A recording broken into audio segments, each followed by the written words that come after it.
Hi student, आज हम पढ़ने वाले हैं 12th क्लास का चैप्टर नंबर 1 विद्युत क्षेत्र। विद्युत क्षेत्र, देखो विद्युत क्षेत्र की परिभाषा के लिए हम विद्युत क्षेत्र को दो भागों में डिवाइड करते हैं। हमने कहा विद्युत क्षेत्र की परिभाषा के लिए विद्युत क्षेत्र को कितने भागों में डिवाइड करते हैं? दो भागों में डिवाइड करते हैं, एक विद्युत, दूसरा क्षेत्र। तो देखो विद्युत का मतलब होता है आवेश। विद्युत का मतलब क्या होता है भाई? आवेश। तथा क्षेत्र क्या होता है? चारों ओर का क्षेत्र। क्षेत्र का क्या मतलब है? यहां पर चारों ओर का क्षेत्र। तो देखो भाई विद्युत क्षेत्र का मतलब क्या हो गया? आवेश के चारों ओर का क्षेत्र। विद्युत क्षेत्र का मतलब क्या हो गया? आवेश के चारों ओर का क्षेत्र। तो देखो एक आवेश लेते हैं हम Q। एक आवेश क्या लेते हैं? Q। एक क्या होगा? इसका चारों ओर का क्षेत्र, यानी आवेश है। एक क्या होगा? इसके चारों ओर का क्षेत्र। चारों ओर का क्षेत्र। अब देखो कौन सा क्षेत्र चारों ओर का, कि जिसमें उस आवेश का प्रभाव रहता है। जिसमें उस आवेश का क्या रहता है? प्रभाव। तो इससे विद्युत क्षेत्र की क्या परिभाषा बनती है? कि किसी आवेश के चारों ओर का वह क्षेत्र, किसी आवेश के चारों ओर का वह क्षेत्र जिसमें उसका प्रभाव रहता है, जिसमें उसका प्रभाव रहता है, उसे विद्युत क्षेत्र कहते हैं। तो परिभाषा क्या बनी भाई? कि किसी आवेश के चारों ओर का वह क्षेत्र जिसमें उसका प्रभाव रहता है, उसे विद्युत क्षेत्र कहते हैं। देखो कैसे? मान चलिए आवेश क्यू है, या प्राचीन समय की बात करें, राजा महाराजा के टाइम की बात करें, तो देखो क्या होता था, जैसे कि ये कोई राजा है तो उसका एक क्षेत्र होता है अपना, क्या होता था? एरिया, जिसमें उसका क्या रहता है? प्रभाव रहता था। जिसमें उसका क्या रहता था? प्रभाव। सेम ऐसे ही यहां पर होता है कि मान चलो एक आवेश लिया क्यों, ये उसके चारों ओर का क्षेत्र है, इसमें उसका क्या रहता है? प्रभाव। तो उसी आधार पर हमने परिभाषा बनाई कि किसी आवेश के चारों ओर का वह क्षेत्र, किसी आवेश के चारों ओर का वह क्षेत्र जिसमें उसका प्रभाव रहता है, जिसमें उसका प्रभाव रहता है, उसे विद्युत क्षेत्र कहते हैं। उसे हमने क्या कहा? विद्युत क्षेत्र। आप देखो सेकंड परिभाषा क्या बनाते हैं भाई इसकी, कि आवेश है, ये इसका क्या है? चारों ओर का क्षेत्र। कि यदि इस क्षेत्र में हम किसी अन्य आवेश को लेकर आते हैं, हमने कहा इस आवेश के चारों ओर के क्षेत्र में यदि हम किसी अन्य आवेश को लेकर आते हैं, तो देखो अन्य आवेश या तो कैसा हो सकता है? ऋणावेशित हो सकता है, या कैसा हो सकता है? धनावेशित हो सकता है। तो यदि हम इस ऋणावेश को लेकर आते हैं इस आवेश के विद्युत क्षेत्र में, या इस आवेश के क्षेत्र में, तो एक दूसरे को क्या करते हैं? आकर्षित करते हैं। एक दूसरे को क्या करते हैं? आकर्षित। तथा इस धनावेश को लेकर आते हैं तो ये भी धनावेश है, ये भी धनावेश, एक दूसरे को क्या करते हैं? प्रतिकर्षित करते हैं। यानी जब ऋणावेश को लेकर आते हैं तो क्या करते हैं भाई? आकर्षित करते हैं। तथा जब धनावेश को लेकर आते हैं तो क्या करते हैं? प्रतिकर्षित करते हैं। तो देखो इससे क्या परिभाषा बनती है विद्युत क्षेत्र की दूसरी, कि किसी आवेश के चारों ओर का वह क्षेत्र, किसी आवेश के चारों ओर का वह क्षेत्र जिसमें अन्य आवेश को लाने पर, जिसमें अन्य आवेश को लाने पर वह आकर्षण या प्रतिकर्षण बल अनुभव करता है, वह आकर्षण या प्रतिकर्षण बल अनुभव करता है, उसे विद्युत क्षेत्र कहते हैं। तो देखो सेकंड परिभाषा क्या आई, कि किसी आवेश के चारों ओर का वह क्षेत्र जिसमें किसी अन्य आवेश को लाने पर वह आकर्षण या प्रतिकर्षण बल अनुभव करता है, उसे क्या कहते हैं? विद्युत क्षेत्र कहते हैं। तो विद्युत क्षेत्र की दो परिभाषा बनी यहां पर।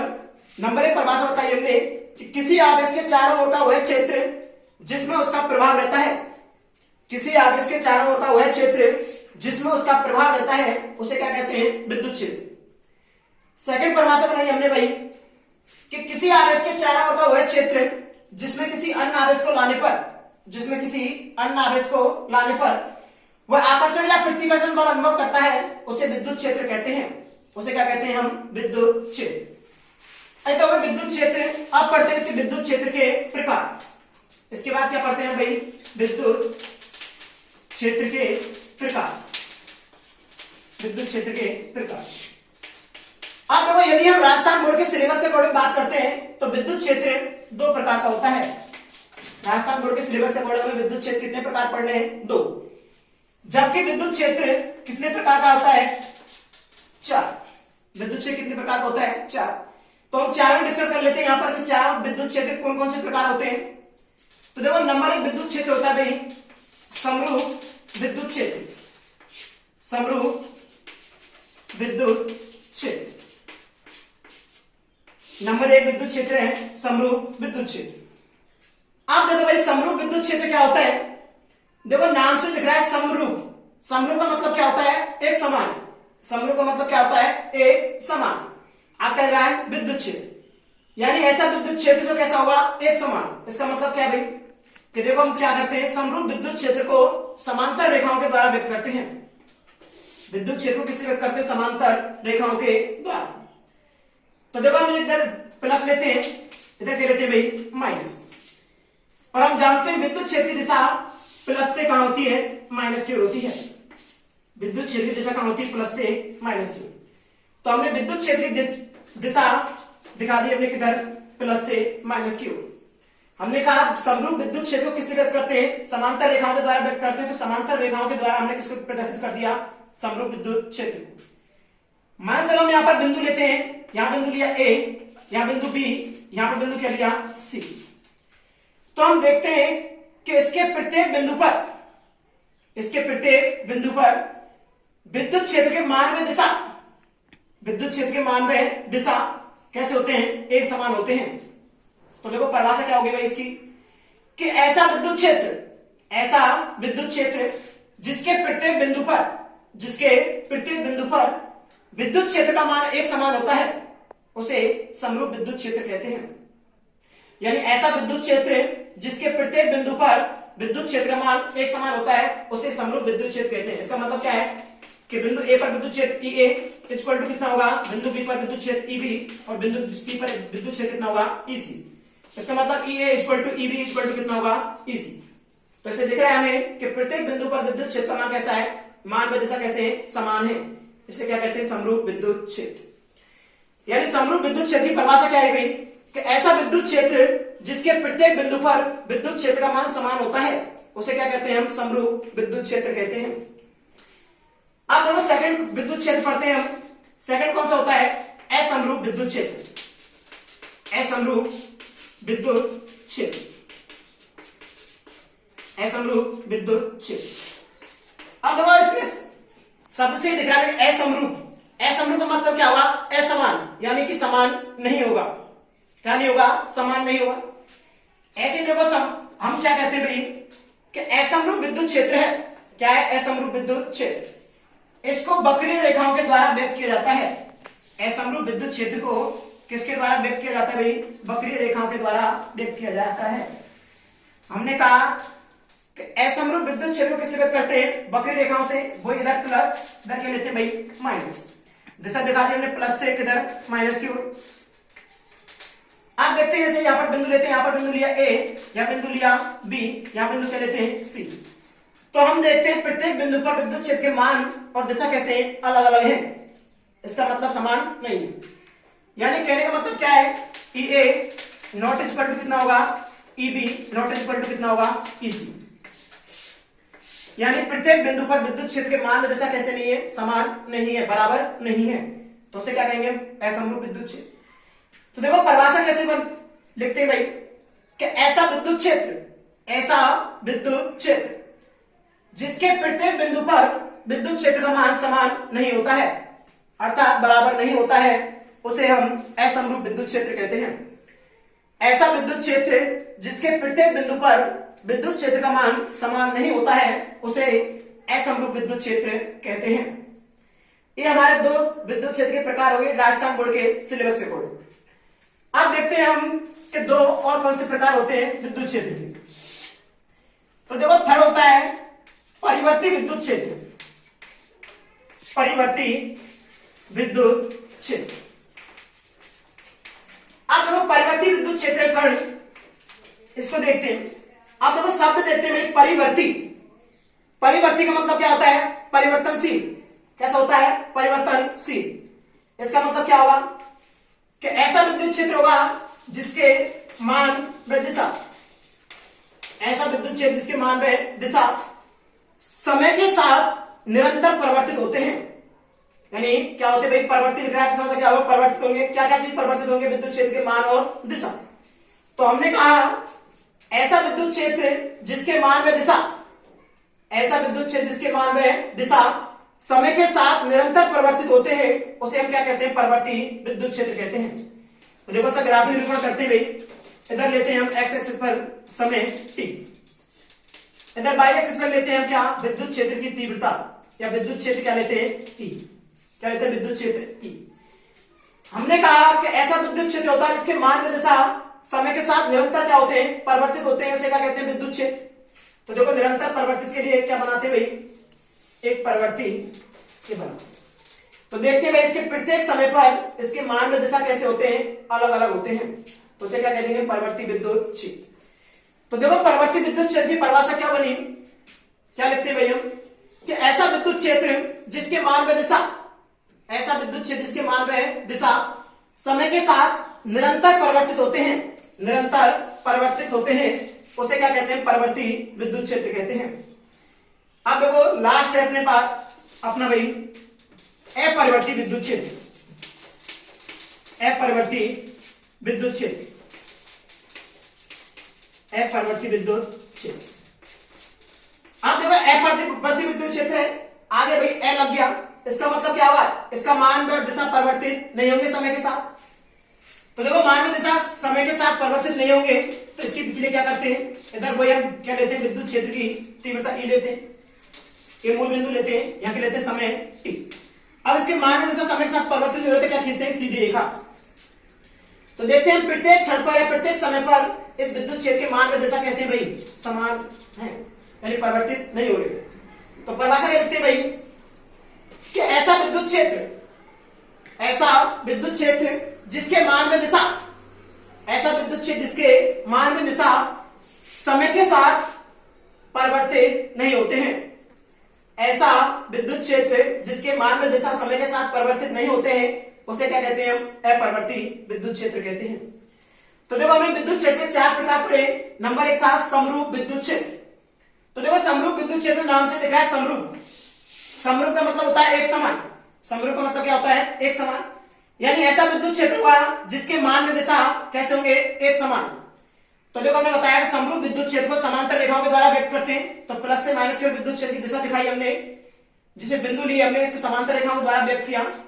तो हमने 3 बिंदु लिए ए बी सी। तो हमने कहा देखो ई ए बिंदु पर विद्युत क्षेत्र, बी पर ई बी, सी पर क्या हो गया? ई सी। तीनों के मान कैसे हैं? समान, और दिशा भी कैसी है भाई? समान। तो परिभाषा बताइए कि ऐसा विद्युत क्षेत्र जिसके प्रत्येक बिंदु पर विद्युत क्षेत्र का मान कैसा होता है? एक समान होता है, उसे क्या कहते हैं? समरूप विद्युत क्षेत्र। इसके अपोजिट दूसरा था असमरूप। असमरूप का मतलब क्या हो भाई? असमान, यानी एक समान नहीं होगा। असमरूप विद्युत क्षेत्र को किसी व्यक्त करते हैं परिवर्ती रेखाओं के द्वारा। वही हमने प्लस से माइनस की दिशा दिखाई है परिवर्ती रेखाओं के द्वारा। वही बिंदु लिए ए बी सी। तो हमने देखा कि तीनों बिंदुओं पर विद्युत क्षेत्र के मान व दिशा समान नहीं है। तो परिभाषा क्या बोल लिखते हैं हम भाई? ऐसा विद्युत क्षेत्र जिसके प्रत्येक बिंदु पर, ऐसा विद्युत क्षेत्र जिसके प्रत्येक बिंदु पर विद्युत क्षेत्र के मान व दिशा समान नहीं होते हैं, उसे क्या कहते हैं? समरूप विद्युत क्षेत्र कहते हैं। अब देखो तीसरा विद्युत क्षेत्र है परिवर्ती विद्युत क्षेत्र। देखो नाम से दिख रहा है परिवर्ती, इसका मतलब क्या है? परिवर्तित होगा। इसका मतलब क्या है? परिवर्तित होगा। क्या परिवर्तित होगा? मान और दिशा किसके साथ में? समय के साथ में। तो ऐसा विद्युत क्षेत्र जिसके मान व दिशा, ऐसा विद्युत क्षेत्र जिसके मान व दिशा समय के साथ निरंतर परिवर्तित होते हैं, निरंतर परिवर्तित होते हैं, उसे क्या कहते हैं? परिवर्ती विद्युत क्षेत्र कहते हैं। ऐसा ग्राफ निरूपण कर दिया। आगे था अपने अपरिवर्ती विद्युत क्षेत्र। तो अपरिवर्ती विद्युत क्षेत्र में क्या लिखा भाई हमने? अपरिवर्ती। इसका मतलब क्या होगा? परिवर्तित नहीं होगा, यानी इसके मान व दिशा क्या होंगे? समय के साथ परिवर्तित नहीं होते हैं। तो ऐसे विद्युत क्षेत्र को क्या कहते हैं? अपरिवर्ती विद्युत क्षेत्र। तो हम परिभाषा लिखते हैं कि ऐसा विद्युत क्षेत्र जिसके मान व दिशा समय के साथ परिवर्तित नहीं होते हैं, उसे क्या कहते हैं भाई? हम अपरिवर्ती विद्युत क्षेत्र कहते हैं। ये इसका हमने ग्राफिक निरूपण कर दिया था। तो ये तो पढ़ा हमने विद्युत क्षेत्र और विद्युत क्षेत्र के प्रकार। तो क्या तो देखो हमने पढ़ा अब तक विद्युत क्षेत्र और विद्युत क्षेत्र के प्रकार। आगे हम पढ़ते विद्युत क्षेत्र की तीव्रता। विद्युत क्षेत्र की तीव्रता। अब देखो विद्युत क्षेत्र की तीव्रता है, इसका फॉर्मूला होता है भाई E vector equal to F vector upon Q naught. हमने कहा कि विद्युत क्षेत्र की तीव्रता का फॉर्मूला होता है E vector equal to F vector upon Q naught. तो देखो इससे हम परिभाषा बनाते हैं किसकी, विद्युत क्षेत्र की तीव्रता की, विद्युत क्षेत्र की तीव्रता की। देखो E वेक्टर क्या है, विद्युत क्षेत्र की तीव्रता, F वेक्टर क्या है, स्थिर वैद्युत बल, ये Q नॉट क्या है, धनावेश। Q नॉट क्या है, धनावेश। देखो हम पढ़ रहे हैं भाई विद्युत क्षेत्र की तीव्रता, विद्युत क्षेत्र की तीव्रता। अब देखो विद्युत क्षेत्र की तीव्रता है, उसका फॉर्मूला होता है E vector equal to F vector upon Q naught. हमने कहा विद्युत क्षेत्र की तीव्रता का फॉर्मूला होता है E vector equal to F vector upon Q naught. अब देखो इससे इसकी परिभाषा कैसे बनाते हैं कि देखो यहां पर E वेक्टर क्या है, विद्युत क्षेत्र की तीव्रता, F वेक्टर क्या है, स्थिर वैद्युत बल, Q नॉट क्या है, धनावेश। Q नॉट क्या है, धनावेश या प्रेक्षण आवेश। अब देखो जब भी हम फॉर्मूले से परिभाषा बनाते हैं तो एक वैल्यू हम लेफ्ट हैंड साइड में रखते हैं और एक वैल्यू क्या रखते हैं, राइट हैंड साइड में रखते हैं, और बाकी जितनी भी वैल्यू होती है उनकी वैल्यू कितनी रख देते हैं हम, एक, यानी उनका मान कितना रख देते हैं हम, एक। तो देखो इधर हम E वेक्टर रख लेते हैं, इधर क्या रखते हैं, F वेक्टर, इधर Q नॉट की वैल्यू कितनी रख देते हैं, एक। Q नॉट की वैल्यू कितनी रख देते हैं, एक। अब नीचे क्या हो गया, एकांक धनावेश, क्या हो गया, एकांक धनावेश। उस पर लगने वाला बल किसके बराबर हो जाएगा, विद्युत क्षेत्र की तीव्रता के। जब Q नॉट का मान एक कर देते हैं तो E वेक्टर इक्वल टू कितना हो जाएगा भाई, F वेक्टर। यानी कि जो विद्युत क्षेत्र की तीव्रता है वो किसके बराबर हो जाती है, स्थिर वैद्युत बल के। तो स्थिर वैद्युत बल को ही क्या कहते हैं, विद्युत क्षेत्र की तीव्रता।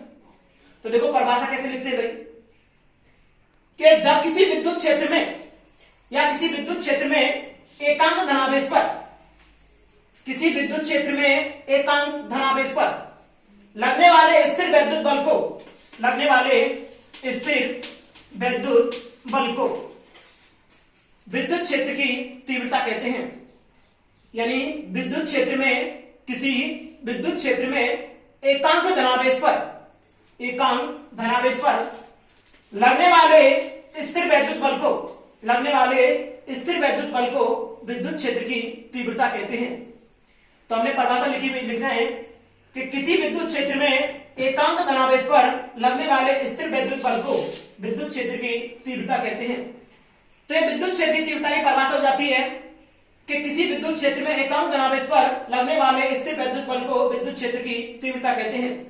नीचे हम फॉर्मूले देते हैं, किसे E वेक्टर से व्यक्त करते हैं, विद्युत क्षेत्र की तीव्रता किसे व्यक्त करते हैं, E वेक्टर से व्यक्त करते हैं। फॉर्मूले देते हैं भाई F वेक्टर अपॉन कितना, Q नॉट।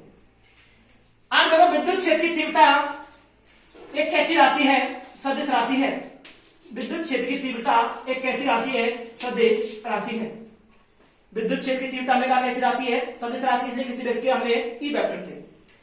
अब बात करते हैं यदि हम मात्रक की, अब यदि बात करते हैं किसकी, हम मात्रक की, कि विद्युत क्षेत्र की तीव्रता की मात्रक। तो देखो विद्युत क्षेत्र की तीव्रता का फॉर्मूला है E vector equal to F vector upon Q naught. तो F क्या है, बल, बल का मात्रक क्या होगा, न्यूटन। तो देखो हम यदि बात करें किसमें, पहले एमकेएस पद्धति में, किसमें बात करें भाई, एमकेएस पद्धति में। तो देखो एमकेएस पद्धति में मात्रक क्या होगा, बल का मात्रक क्या होता है एमकेएस पद्धति में, न्यूटन। क्या होता है भाई, न्यूटन। आवेश का मात्रक क्या होता है, कूलम। आवेश का मात्रक क्या होता है, कूलम। तो एमकेएस पद्धति में मात्रक हो गया न्यूटन पर कूलम। एमकेएस पद्धति में मात्रक क्या हो गया, न्यूटन पर कूलम। देखो इसका एक मात्रक होता है वोल्ट पर मीटर। एमकेएस पद्धति में एक मात्रक होता है इसका क्या, वोल्ट पर मीटर। अब देखो एमकेएस पद्धति में इसका वोल्ट पर मीटर मात्रक कैसे आया, तो देखो हमने फॉर्मूला बताया कि क्या होता है, F अपॉन Q नॉट। यानी विद्युत क्षेत्र की तीव्रता E का फॉर्मूला क्या होता है, F अपॉन Q नॉट। अब देखो वोल्ट किसका मात्रक होता है, विद्युत विभव एवं विभवांतर का। विद्युत विभव या किसका मात्रक होता है, विभवांतर का। अब देखो विद्युत विभव या विभवांतर V बराबर कितना, क्या फॉर्मूला होता है, W अपॉन Q नॉट। विद्युत विभव एवं विभवांतर का फॉर्मूला क्या होता है, W अपॉन Q नॉट। ये हम पढ़ेंगे थर्ड चैप्टर के अंदर। अब देखो ऊपर क्या है, कार्य, नीचे क्या है, आवेश। तो देखो V वोल्ट लाने के लिए हमें क्या चाहिए, कार्य अपन कितना चाहिए, आवेश। और देखो अपने पास क्या है, बल। हम जानते हैं कार्य बराबर क्या होता है, बल इंटू विस्थापन। कार्य इक्वल टू कितना होता है, बल इंटू विस्थापन। तो अपने पास बल तो है, क्या चाहिए, विस्थापन। तो इसमें ऊपर नीचे किसका मल्टीप्लाई कर देते हैं भाई, x विस्थापन का। ऊपर नीचे किसका काम है, x का मल्टीप्लाई कर दिया तो कोई फर्क नहीं पड़ेगा अपने फॉर्मूले पर। अब देखो मात्रा क्या लिखते हैं इसका, बल का मात्रा क्या होगा, न्यूटन। x का मात्रक यानी विस्थापन मात्रक क्या हो गया मीटर बटे आवेश का मात्रक कूलाम इनटू क्या हो गया मीटर। हम जानते हैं newton into metre, newton into metre क्या होता है भाई कार्य, और कार्य का मात्रक क्या होगा जूल, कार्य का मात्रक क्या होगा जूल। तो फॉर्मूला क्या आएगा मेरे पास joule per coulomb into metre. हमने कहा देखो यहां से मात्रक क्या होगा भाई इसका वोल्ट का जूल बटे क्या होगा कूलाम, यानी वोल्ट किसके बराबर होता है जूल बटे कूलाम। तो देखो जूल बटे कूलाम का क्या लिखते हैं वोल्ट, तो फॉर्मूला क्या आ जाएगा अपने पास वोल्ट अपॉन मीटर। तो इस प्रकार विद्युत क्षेत्र की तीव्रता का हमें मात्रक वोल्ट अपॉन क्या आता है मीटर। तो एमकेएस पद्धति हमने कहा दो मात्रक आते हैं इसके, एक मात्रक क्या है न्यूटन पर कूलाम, दूसरा क्या होता है वोल्ट पर मीटर। यदि हम सीजीएस पद्धति की बात करते हैं तो देखो सीजीएस पद्धति में इसका मात्रक क्या होता है भाई न्यूटन है, न्यूटन की जगह क्या होता है डायन, न्यूटन जो बल है उसका मात्रक सीजीएस पद्धति में क्या होता है डायन, और कुल अपने पास आवेश का मात्रक क्या होता है स्टेट कूलम, क्या होता है भाई स्टेट कूलम। तो सीजीएस पद्धति मात्रक क्या हो गया डायन पर स्टेट कूलम। आगे बात करें इसी को तो वोल्ट की जगह अपने पास सीजीएस पद्धति में क्या होता है स्टेट वोल्ट, बट मीटर की जगह क्या होता है भाई सेंटीमीटर, मीटर जगह क्या होता है सेंटीमीटर। तो सीजीएस पद्धति में दो मात्रा हो गई डायन पर स्टेट कूलम या स्टेट वोल्ट अपन कितना हो गया सेंटीमीटर। तो ये हमारे मात्रक हो गए किसके भाई विद्युत क्षेत्र की तीव्रता की। अब बात करें भाई विद्युत क्षेत्र की तीव्रता की विमा की, किसकी बात करें भाई विमीय सूत्र की, कि यदि बात करें हम विद्युत क्षेत्र की तीव्रता के विमीय सूत्र की तो देखो विमीय सूत्र क्या होगा, हमने देखा था मात्रक क्या था न्यूटन पर कूलम, न्यूटन क्या होता है बल, अपने पास बल की विमा क्या होती है भाई m1 L1 T-2, बल की विमा क्या होती है m1 L1 T-2। नीचे आवेश कूलम, कूलम की विमा क्या होती है भाई A1 T1, आवेश की विमा क्या होती है A1 T1। तो देखो इसको लिखते हैं भाई क्या होगा भाई कि m1 कितनी होगी L1 कितनी होगी, टी को नीचे से ऊपर ले जाते हैं कितनी जाएगी -3, T-3, ए को नीचे से ऊपर ले जाएंगे कितना जाएगा माइनस में कितनी जाएगी A-1।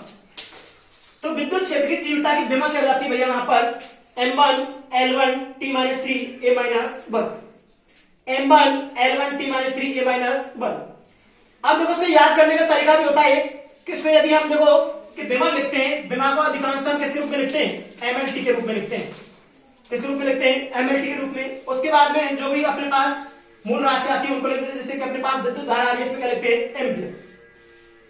आप देखो इसको याद करने का तरीका क्या लिखते हैं, इसको लिखते हैं भाई 11 - 31, क्या लिखते हैं 11 - 31 से कैसे याद रखते हैं कि देखो m की विमा कितनी होगी 1, l की विमा कितनी होगी अपने l की घात कितनी होगी 1। अब देखो माइनस से यानी माइनस में होगी 3 और 1 किसमें होगी माइनस में, यानी t की घात कितनी होगी -3 और 1 की घात कितनी होगी -1। तो ये याद रखने का तरीका है किसको विद्युत क्षेत्र की तीव्रता की विमा को कि क्या रखते हैं या कैसे याद रख सकते हैं 11 - 31, यानी कि m की घात कितनी होगी 1, l की घात कितनी होगी 1।